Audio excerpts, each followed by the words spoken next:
मर्द मर्द साला बावासीर है।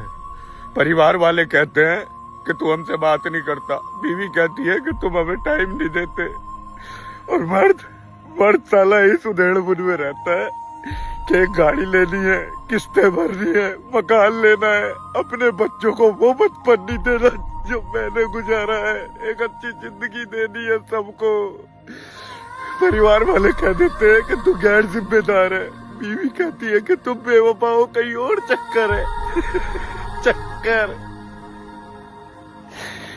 मर्द की जिंदगी में कितने चक्कर होते हैं, अगर तुम औरतें सुन लो ना तो तुम्हें चक्कर आ जाए। और साला मर्द बावासीर है, इसे घुटना है, झेलना है, चिल्वाओ। मर्द कहता है मुझे जीने दो, और औरतें और परिवार कहते हैं कि तू कल का मरता आज मर जा, पर हमारी सब ख्वाहिशें पूरी कर। खेड़े पासे जाइए सजना।